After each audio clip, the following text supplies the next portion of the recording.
It's all new tonight, a phone scam with a twist. An Indiana woman is wrongly accused of making unwanted calls. This after she reached out to RTV6 for help. Call 6 Investigates Kara Kenny found it's a growing problem. Now she's working for you, so you don't become a victim. Eileen Riggs is a very nice lady. It's hard to believe anyone could think she's a phone scammer, but that's exactly what people keep accusing her of.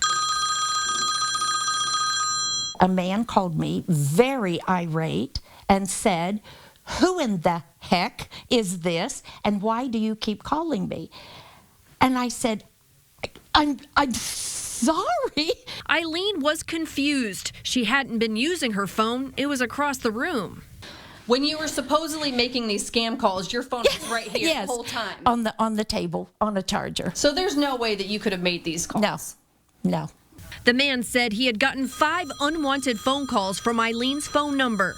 I was like, how?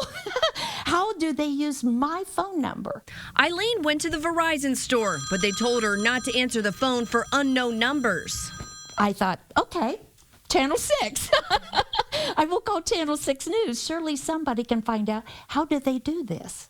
We did some checking and found Eileen is the victim of a growing trend called neighbor spoofing. Cyber criminals steal numbers that look like they belong to your neighbor, local doctor's office, or dry cleaner. They're spoofing numbers to get you to pick up and fall for their scam. And when ticked off people hit redial, they're not reaching the scammer, they're reaching victims like Eileen. It really is scary to think that they can come in on my phone number.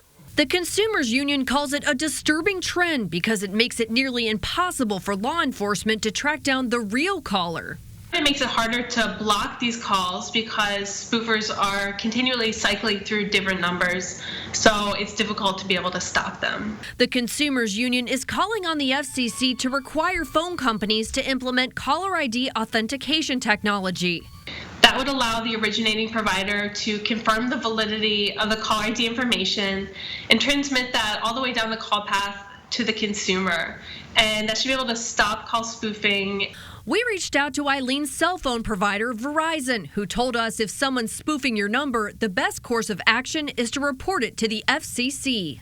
Many times these calls originate over the internet and do not touch the Verizon network. Currently, there is no way for us or any other provider to prevent these individuals from spoofing phone numbers. We are working with the FCC to investigate the scammers and keep it from happening in the future. Verizon also offers caller name ID service that alerts you of incoming spam calls, but that'll cost you $2.99 per line per month. Eileen wants people to know about neighbor spoofing. Just because the call looks like it's coming from a number doesn't mean that's who really called you. For now, Eileen's just not answering her phone unless she knows who it is.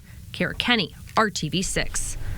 And the Better Business Bureau recommends avoiding answering any calls from numbers you do not recognize, even if they appear local. You can also try installing call blocking apps like Nomo Robo and Robo Killer that should cut down on unwanted calls. And make sure your number is on the state and national do not call list. This won't eliminate scam calls, but it will help reduce them.